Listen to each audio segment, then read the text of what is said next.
32,000 ఉద్యోగాలు ఇచ్చినట్లు సీఎం రేవంత్ సభను తప్పుదో పట్టించారని ఆరోపించారు కేటీఆర్. అశోక్ నగర్లో నిరుద్యోగులు ఒక్క ఉద్యోగం ఇచ్చిందని చెప్తే రాజీనామాకు సిద్ధమని సవాల్ విసిరారు. 10 ఏళ్ల నిరుద్యోగులను మోసం చేసింది బీఆర్ఎస్ ని కౌంటర్ ఇచ్చారు మంత్రి సీతక్క.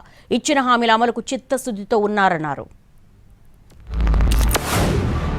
ఒక్క ఉద్యోగమన్నా ఈ ప్రభుత్వం ఇచ్చిందని చెప్తే నేను అక్కడనే రాజీనామా చేసి వెళ్ళిపోతాను అధ్యక్ష. ఒక్క ఉద్యోగం రేవంత్ రెడ్డి గారి ప్రభుత్వం కాంగ్రెస్ ప్రభుత్వం వచ్చినాక కొత్తగా ఇచ్చినాము అని ఏ ఒక్క యువతి గాని యువకుడు చెప్పినా నేను అక్కడే రాజీనామా చేసి రాజకీయ సన్యాసం తీసుకుంటా అధ్యక్ష. ఒక్కరు చెప్పినా నేను చెప్తా ఉన్నా అధ్యక్ష. అక్కడే సిటీ సెంట్రల్ లైబ్రరీలో ముఖ్యమంత్రి గారికి ఉప ముఖ్యమంత్రి గారికి మా పార్టీ తరపున తెలంగాణ యువత తరపున 1,00,000 మందితో పౌర సన్మానం కూడా పెడతామని చెప్పి నేను చెప్తా ఉన్నా అధ్యక్ష. 10 ఏళ్లలో మరి గత తెలంగాణ ఉద్యమంలో ఇంటికో ఉద్యోగం ఇస్తామని చెప్పి మోసం చేసి మీరు ఉస్మానియా యూనివర్సిటీకి 10 ఏళ్లలో పోలేని పరిస్థితి తెచ్చుకున్నది మీరు.